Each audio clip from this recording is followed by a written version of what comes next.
não parar, não precipitar e não retroceder. Então dizer para esse cara, sabe quando nós vamos parar? Nunca, nunca na sua porca vida, né? E aí pessoal do canal, tranquilo?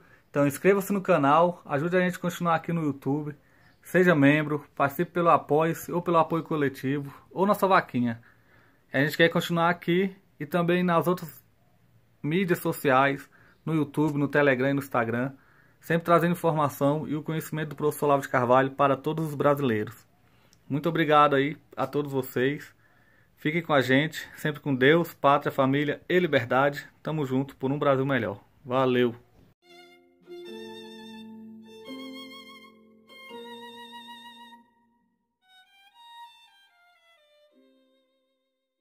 Então, quando as pessoas falam, por exemplo, de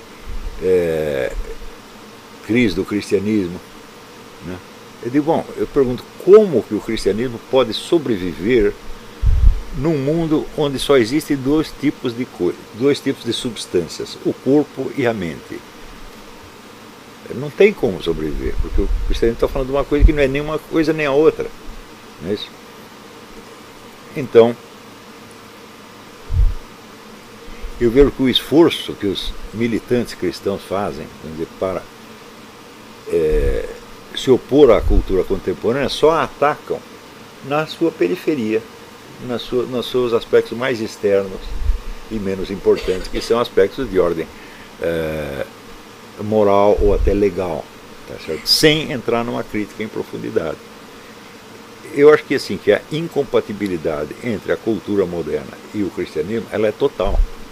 Um dos dois vai ter que morrer, tá certo? O cristianismo não dá sinais de estar morrendo, ao contrário, não é isso? Quando uma igreja cristã cai, a outra levanta, não é isso? Então, por exemplo, você vê um número imenso de conversões que está havendo no mundo islâmico, na China, etc, etc. Tem um livro, Cristo em Pequim, dê uma olhada lá para você ver que o negócio está expandindo para caramba. Não é o Islã que está expandindo, não, é o cristianismo que está expandindo. E a cultura moderna, ela está em crise atrás de crise. Então, nós já sabemos quem vai ganhar a briga ao longo do tempo. Mas esta briga está apenas na questão do número de adeptos. É isso. E a crítica em profundidade que o cristianismo teria que fazer da cultura moderna não foi feita. Eu não conheço no mundo cristão nenhuma crítica em profundidade como a que foi feita pelo René Guénon e Fritjof Schuon. Não conheço mesmo. Eles foram mais fundos do que qualquer autor cristão, embora utilizando de elementos que na sua origem são inteiramente cristãos, né? Ou quando se baseia numa bibliografia, numa fonte islâmica, essa fonte islâmica, por sua vez, bebeu no cristianismo, ou diretamente no cristianismo, ou bebeu nas fontes antigas da cosmovisão cristã, nos autores greco-romanos. Então, se você pensar bem, vamos dizer, qual é a contribuição islâmica a isso aí? Ela é praticamente nada, né? Ela consiste de adaptações, de arranjos, etc., de um material que já vinha da própria antiguidade, tá certo?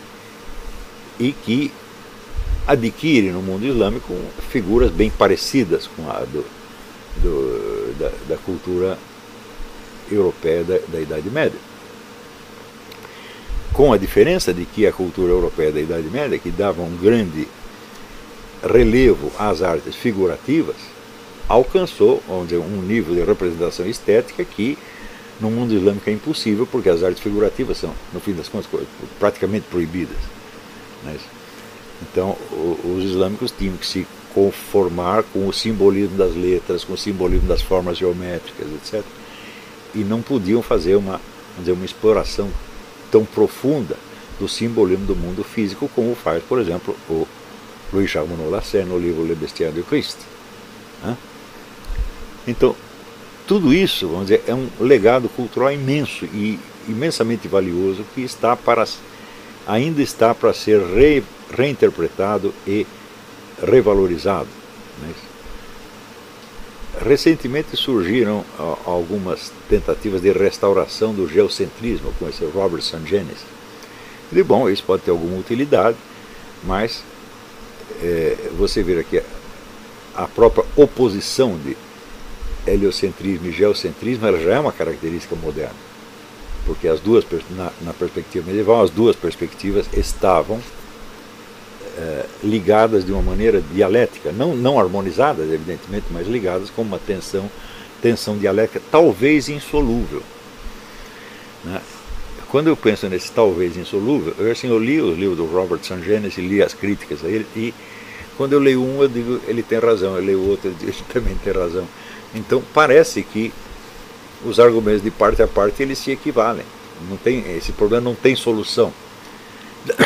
Se isso não tem solução, então significa que estas duas possibilidades, como dizia o Dante, a visão direta da realidade e a sua visão inversa, são inseparáveis pelo simples fato de que nós estamos num ponto do universo e não observando desde fora e desde cima, tá certo? Como se fôssemos Deus. Também é curioso que na ascensão, na cosmologia medieval, os vários círculos planetários, várias esferas planetárias, elas apareciam côncavas enquanto você estava dentro delas, e convexas na hora que você saía. Você estava vendo assim, depois que você saía você via assim, né? Então você veja que até como essa cosmovisão nada tinha de uma representação gráfica simplória. É um negócio de uma complexidade imensa, onde os dados astronômicos apareciam intrinsecamente ligados, vamos dizer, à experiência cognitiva que está ali envolvida, tá certo? Então, é claro que esse é um tema que eu não sei quantos de vocês vão se interessar por isso, mas eu gostaria que alguns, pelo menos, se dedicassem a esse estudo. Não digo que nós vamos revolucionar a concepção do cosmos, nem esse é o nosso objetivo, nós queremos apenas nos orientar melhor, ainda que a nossa percepção das coisas não adquira validade pública. Não é para que importa a validade pública, o que interessa é você estar orientado, né? Você saber onde você está. A validade pública é apenas uma questão de persuasão e não de veracidade, né? E além disso, quem está empenhado numa descoberta não pode estar ao mesmo tempo empenhado em validá-la retoricamente. Isso não dá para fazer, né?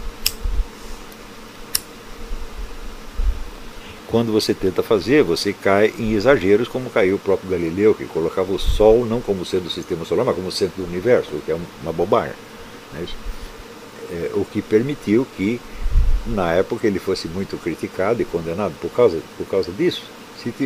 Mas acontece que, no caso de Galileu era um retórico, era um homem que dava muita importância à persuasão. Ele descobriu uma coisinha assim, e daí escreveu um monte de coisa, reforçando aquilo com argumentos retóricos de toda espécie, né? Mas, em geral, quem está procurando descobrir a verdade não tem tempo de ficar argumentando retoricamente com a massa, por assim dizer, ou com a opinião pública. Muito bem. Vamos fazer uma pausa, daqui a pouquinho a gente volta.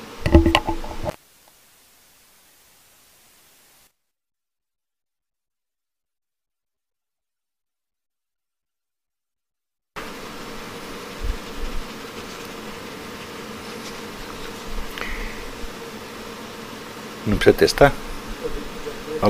Tá bom, então podemos ir direto. Muito bem. Aqui o Luiz Alcides me pergunta: o livro do Lewis é um bom começo para o estudo da cosmologia, cosmografia, simbolismo? Sim, com esta ressalva de que ele faz abstração da veracidade desta imagem, né? Ele a trata apenas como, vamos dizer, uma visão no sentido estético da coisa. E ele estuda, sobretudo, as fontes antigas da cosmologia medieval, pegando texto por texto. O que os camaradas das universidades liam na Idade Média? Eles liam isto, mais isto, mais isto, mais isto, mais isto. E daí ele vai pegando de cada um desses textos os elementos que se impregnaram mais profundamente na mentalidade medieval. Mas eu não creio que isto baste. Eu acho que você teria que ler alguns outros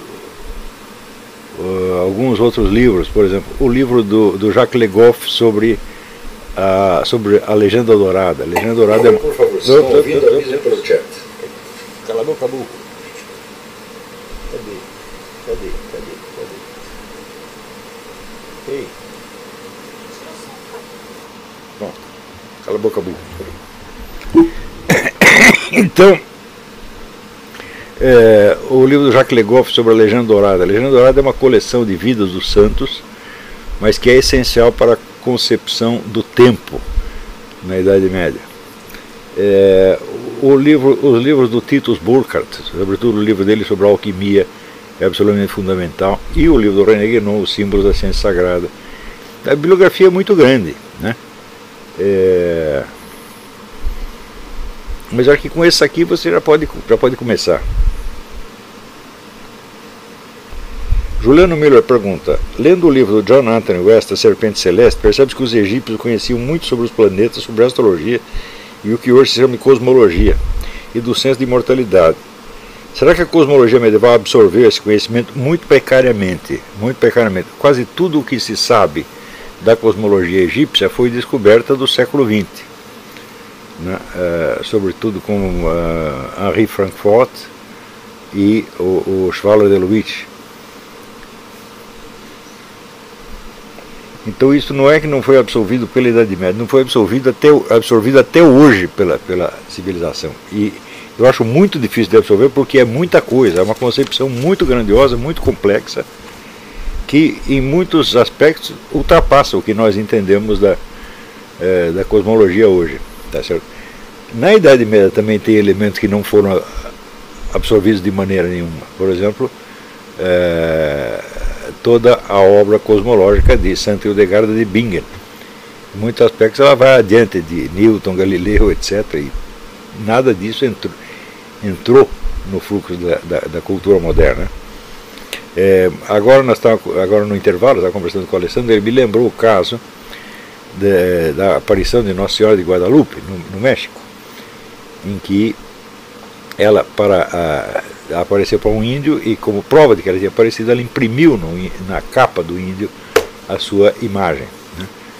Esta imagem tem uma série de características incomuns. Em primeiro lugar, o manto é feito de um tipo de pano que geralmente ele se desfaz em um prazo de 15 a 30 anos, e esse aí está há 400 anos, não desfez até agora, né? E segundo, você não tinha, por baixo da pintura, você não tinha um esboço a lápis. Aquela pintura é impossível de fazer sem um esboço primeiro, né?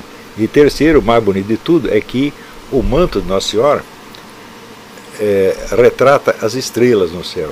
E esse retrato das estrelas está exatamente na posição que as estrelas estavam naquele momento da aparição, porém não vistos desde a Terra, mas vistos de algum ponto do céu. Não é isso? Então, isso aqui é outro elemento que a cosmologia moderna não tem como explicar, não tem nem o rudimento de conceito necessário para lidar com isso.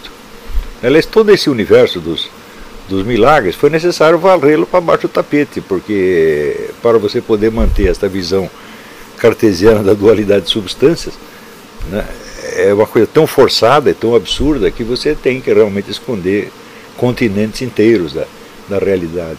Veja, tudo isto,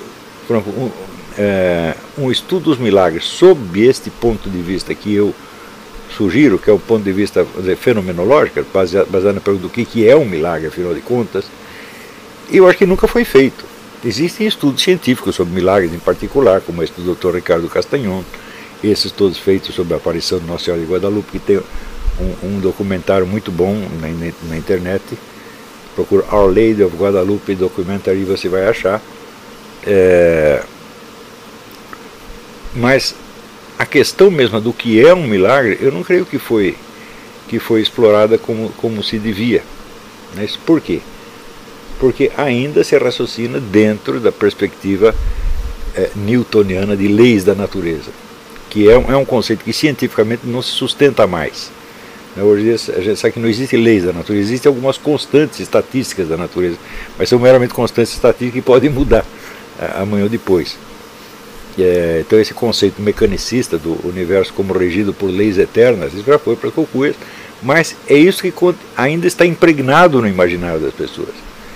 Você vê que a ciência, ela é um elemento importante na formação da cultura, mas ela não tem um efeito imediato. Quer dizer, o que hoje se descobre em ciência leva às vezes 100, 200 anos até entrar na cultura. É isso, aliás, este livro do Lewis, ele é importante por causa disso. Ele busca a documentação não nas obras científicas, mas nas obras literárias, né, que refletem o progresso da ciência de uma maneira evidentemente atrasada, mas você vê que o escritor ainda às vezes se baseia em imagens de 200, 300 anos antes. É isso.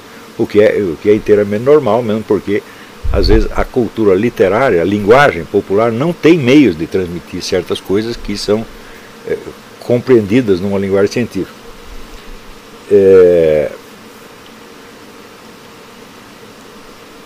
Então, quer dizer, o que ficou para trás e foi perdido é tão imenso, que a gente só pode pensar nos termos do Jean Fourastier, quer dizer, o progresso da ignorância. Tudo que você descobre novas coisas, mas você esquece outras. Então é como se às vezes estivesse patinando em falso. Não é isso? A gente se confunde muito porque toma o progresso da tecnologia como se fosse o progresso da ciência. Então você vê a tecnologia transformando o mundo muito rapidamente e você imagina que os conhecimentos científicos estão progredindo na mesma velocidade, mas não é isso, porque uma única descoberta científica se prolifera em milhões de aplicações tecnológicas diferentes que mudam completamente a aparência do planeta. Tá certo? Então a ciência, de fato, ela progride muito mais lentamente do que nos parece. Tá certo?